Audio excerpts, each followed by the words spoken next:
Speedy Boy is back, and he moved his business to mid lane.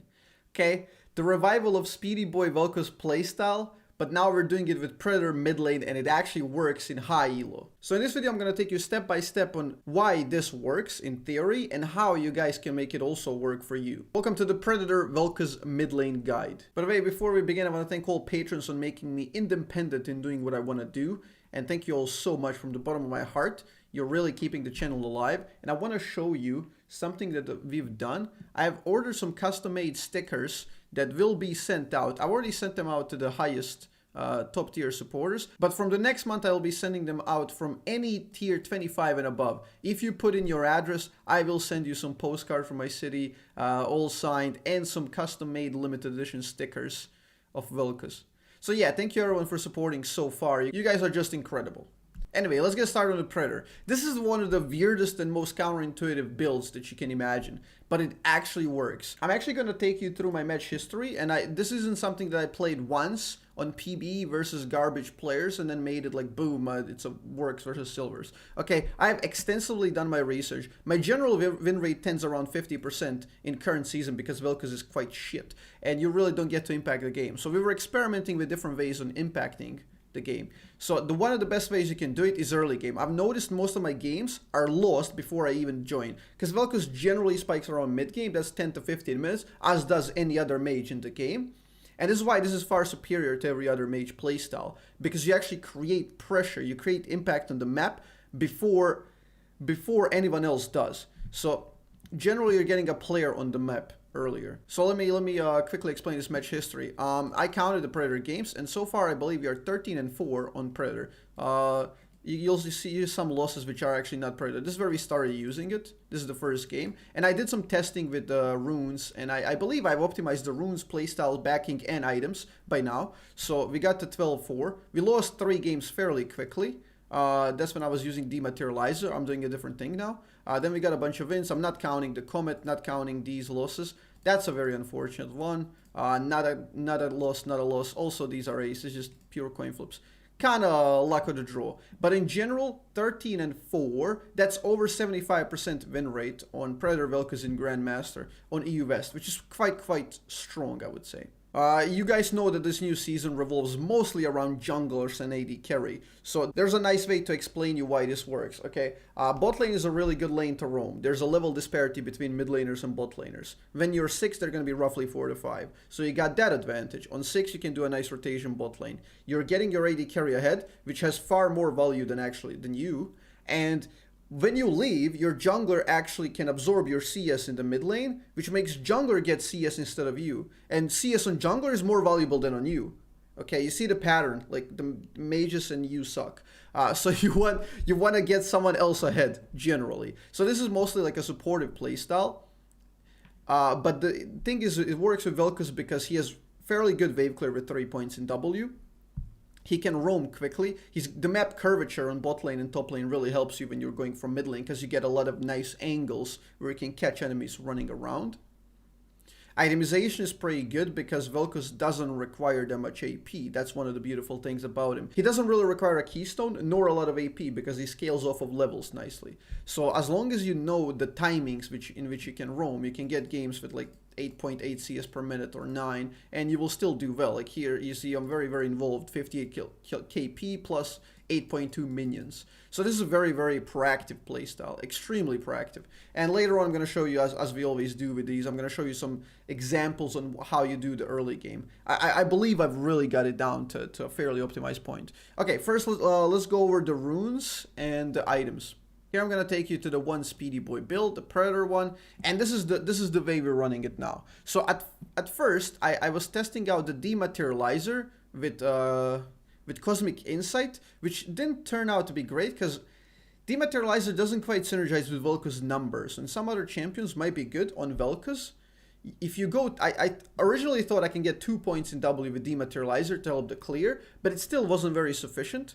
So you can just remove it completely and get 3 points, and you get better wave clear plus you get better runes. So instead the runes, now you can do this, and this is just insane river power. You get so much movement speed with this.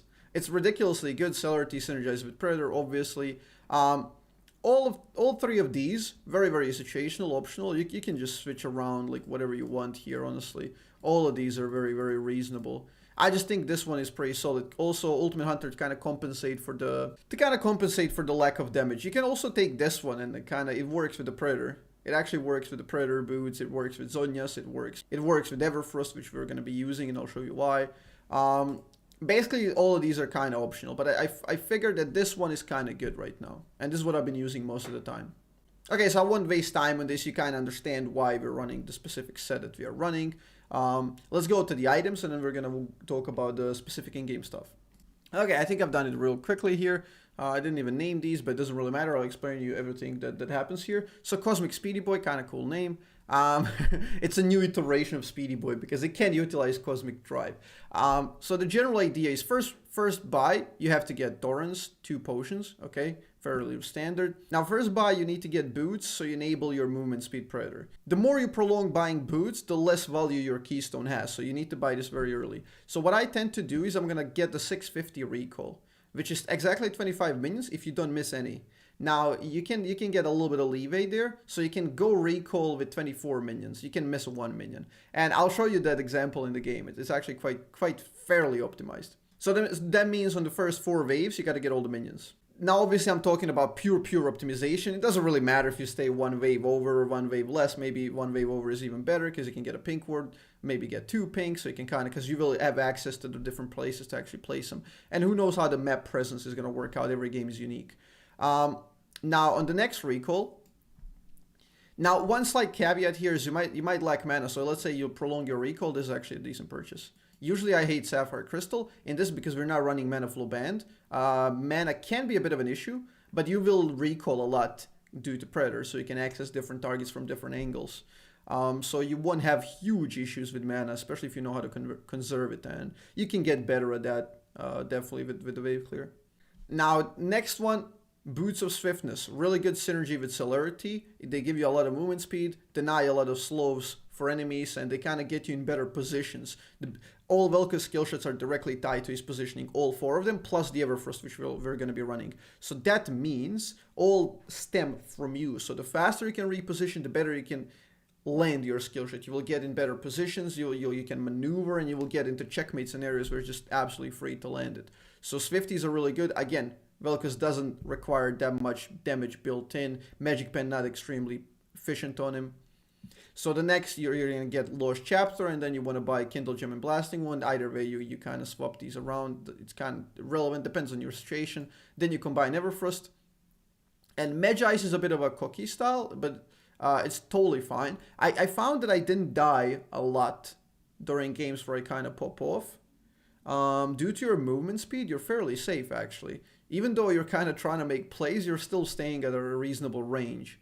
And yeah, you can definitely go for Magi's if you want that movement speed. Magi's with Swifties and Celerity is going to get you to, I think, 444 movement speed, which is right off the bat just insane. Okay, insane. That's even without Cosmic Drive.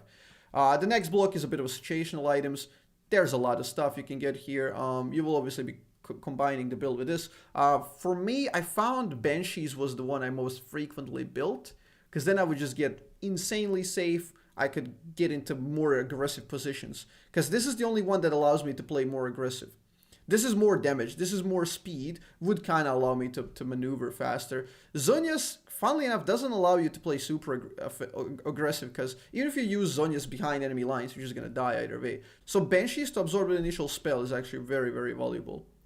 Deathcap, I wouldn't suggest it second. After 3 items, you generally want to get Deathcap to get the maximum value out of it, maximum efficiency. This is very, very optional, but this is the focus, okay? On this, Swifties, Dark Seal, Everfrost. That is your focus in early game. By that point, by the time you build that, most of the games are already decided. About 80% of the games will be won or lost at that stage. So you really need to make use of that time. The leveling order will be 3 points into W. We're back to the standard one, not the variable one with 2 points in W. So 3 for maximum shove potential, then you max Q for kill potential. At first you might be a bit intimidated by this playstyle, and teammates will kind of flame you for it. I got a lot of question marks when I started playing it, but the more games you play, the more confident you are in your playstyle that you optimized it. Plus you have more Plus, you have better references behind you, and then they're like, okay, why are you running Predator? And I tell them, oh, I'm 12-4 on it. Okay, sure. And then we go to 13-4, you know?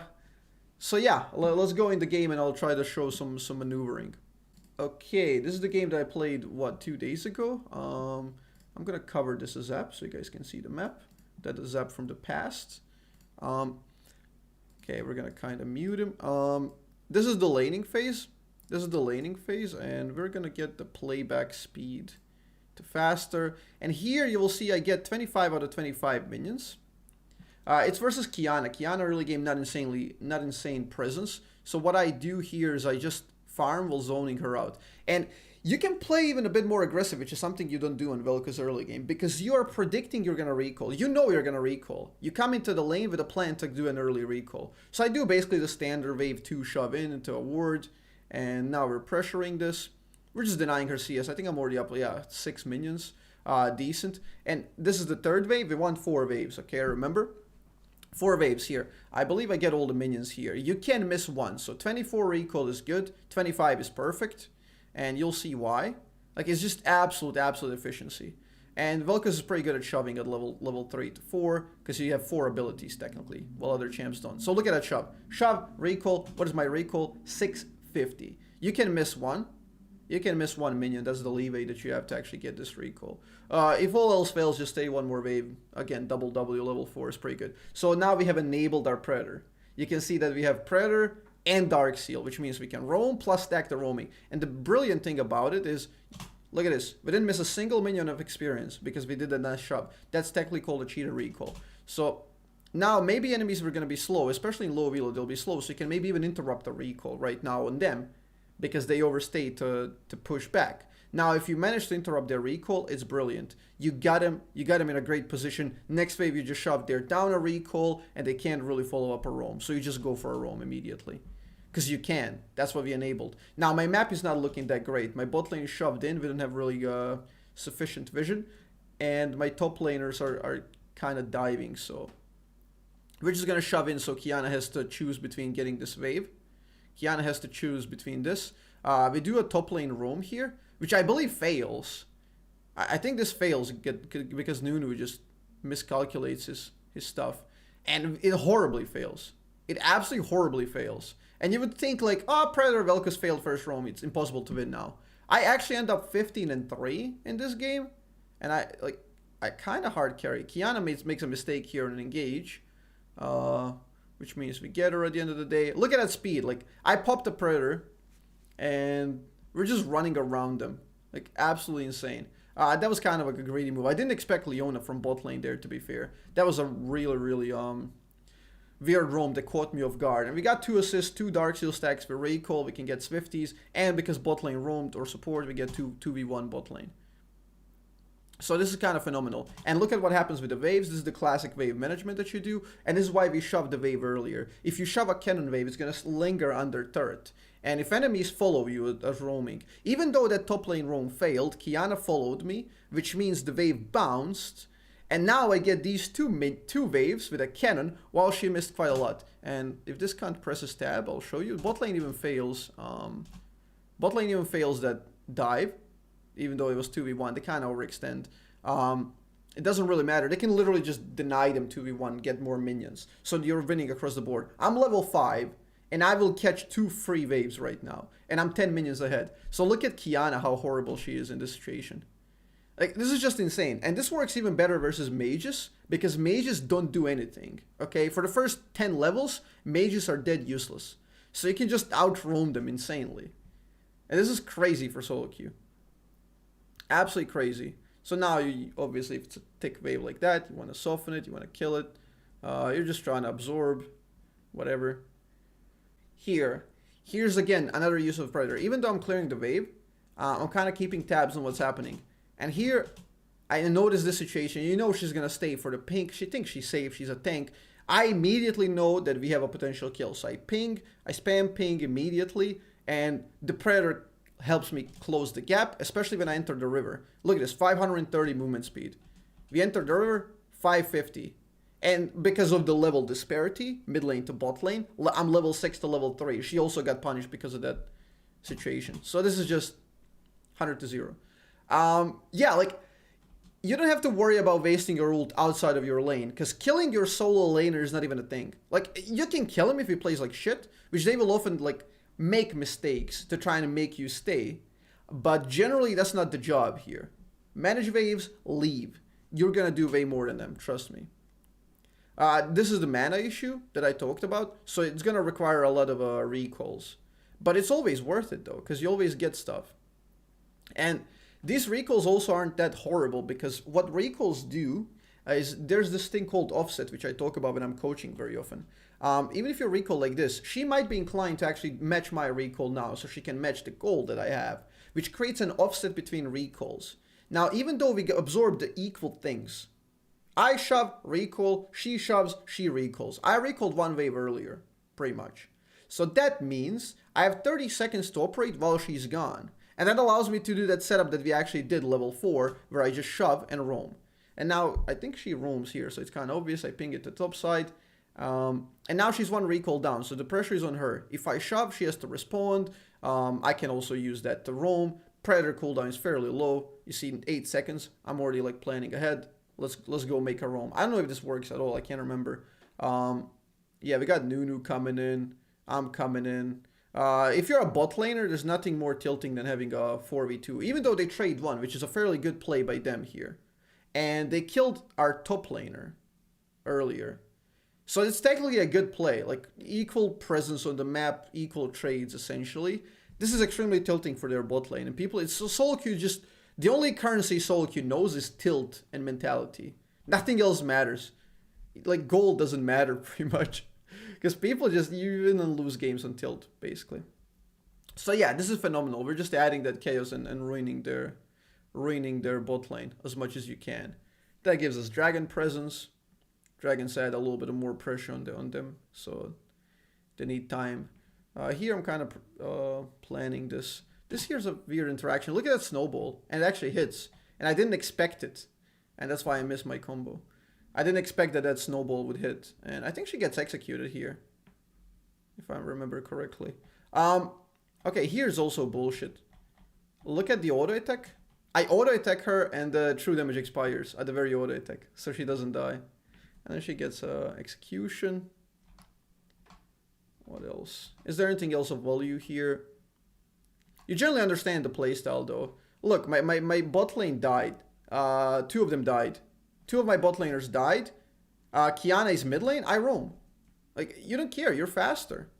You're time based. Obviously, if she follows, we're in a timer. But if you can create a play, and look how I'm holding positioning. I'm never overcommitting, because you have to understand a little bit about Vel'Koz positioning here. You're not Olaf. You're not gonna run in between 3 of them just because they're low. You still have to get that angle and pick apart them one by one. I don't care if I kill Sion or Leona or Tristana. I'm just trying to get one to stay so I can kill him. And because they try to protect that one, we also get another kill here. And it's just the snowball effect that's immense here. Absolutely immense. So yeah, you want to enable that Everfrost. Everfrost is really good. It helps you with the maneuvering. Also, one nice trick with Everfrost. If you watch my combo guide, the backwards Q combo, you can do the backwards Q into Everfrost if your ear W is down, or if you just don't want to use it and you set it up with Everfrost. It's even easier because it adds another slow. So you can do a wide range Q into Everfrost because they're gonna go towards you. You either root or slow. Either way, EW is a lot easier to land. Even though Everfrost is fairly low range compared to Vel'Koz's abilities, you can use that manipulation to get him in. So yeah, this is just how the playstyle works. And if you pay attention here, there we go, we bounced her like 3 times. Can we press tab? Press tab. There you go. Like, look at the CS. I'm up a level. I'm up 30 CS, and I've outroamed this Kiana to oblivion. I've absolutely outroamed her. Okay? Like, this is crazy impact for a mid laner. Because it's all about jungle and bot lane. And this game, I don't really carry. Like, mid to late game, I fall off. Because Vel'Koz always falls off mid to late game. Like, in very mid, like, a later mid game. He kind of falls off. Because you no longer one-shot anything, and everything one-shots you. And everything has a billion jumps. So, what my job in this game is to make my Kai'Sa, who's a losing player, get into the game. And because Kai'Sa is a broken character, once you give a couple of kills to her, like, my Nunu is 2 levels down. But we're compensating that. We have more map presence just because of me, even though my Nunu is losing by 2 levels and 40 CS to Lilia. Okay, this would be any other game. This would be just jungle diff, FF 10 minutes. Not even 15, it was just FF 10. One would rage quit with FF at 10. Okay, because it's all about jungle bot lane in high elo solo queue. It's all about that. And my bot lane is losing, my jungle is losing. But the map presence that I provide is tremendous in our early game development, which gets us to scale to reasonable points of our team fight. And even later on, I can make some mistakes, I can die, and we're just doing way too much at this game. So I don't know if there's a point in showing anything else. I don't want to make this go super long, unnecessarily long. But yeah, it's just mostly standard team fighting now, and you're trying to pick people off. You can use Predator to gap close. You can use Predator to join team fights. You can use it even as a threat tool. Let's say opponents group that dragon, and you guys don't have pure vision. You pop Predator and trying to walk in and do a bunch of Q angles to flush them out of the brushes. And it's like that. I used a reference in one of my streams that it's like those Japanese arrows that have that tip that makes sound when you shoot them, like. You know, that scares enemies. It's psychological warfare. You just shove that Predator, like, and they just hear the sound, they get the alert, you're being hunted, and they all kind of respond differently and kind of desync. So it's also quite very useful. That's just a brilliant combo. Yeah, I think they overextend there. Yeah, that's a just perfect comeback. I get so much money off of that. I think that's the play that won us the game ultimately at the end of the day, because we were still behind at that point. They overextended, but I got 2 shutdowns. After this point, I'm just too big. So I think this is an Everfrost pick, right? Yeah, that's an Everfrost pick right there. You use Q into Everfrost into combo. Those are just the things you want to pay attention to. I'm really hunting this Leona down. And by clipping the Leona, because she's the first tank always in these situations, by clipping her down, we're always getting vision control. And more vision control, more fear for them to get picked off. So it's just perpetual thing. Again, that's a little bit of poke thing, because at this point we already scaled enough. I got 2 of them low. We already scaled enough, and we have Nunu to smite the dragon anyway, so not leaving anything to chance. We just force them out of it by poking. You don't need to fight most of the time. That Tristana gets predicted. I think I do that later again as well. Alright. This is a pretty sad team fight. I spread out a lot of damage. That's the downside. You don't really get to execute. You're still dependent on your team. So if they kind of drop the ball, if they don't deal enough damage, you won't clean up. But most of the time, more often than not, they will, honestly. Because you're just making your team's job a lot easier while enemies are still struggling. So enemies have to play that much better. So you're kind of rigging the coin flip instead of... Yeah, she gets predicted again. So she dies there. It gives us a really good setup. This is a nice kill here where I get Kiana. I kill her fully invisible here, as you can see. She's just gone from full invisibility. Yep. Here I was kind of running out of mana. You can see I'm saving mana. I predict the Zhonya, so I don't want to Q before. Even though I could, I predict the Zhonya, so we can do that. Yeah, after the Baron, the game is trivial. We just run it down. See, this is the Cosmic Speedy Boy. This is the Cosmic Speedy Boy. We got the Predator, we got the Magi's, Everfrost, and Cosmic Drive. So I have 469 movement speed. 469 without being in the river. Predator plus a river 600. There you go. River 480. Yeah, I think this team fight's a bit awkward. They're really I miss one E here. Yeah, I've really fucked it up team fight, honestly. I played really bad. They kind of my team engaged with split up. But at this point, as I did my job well enough to scale our team, Kai'Sa got to a reasonable state where she's just destroying everyone.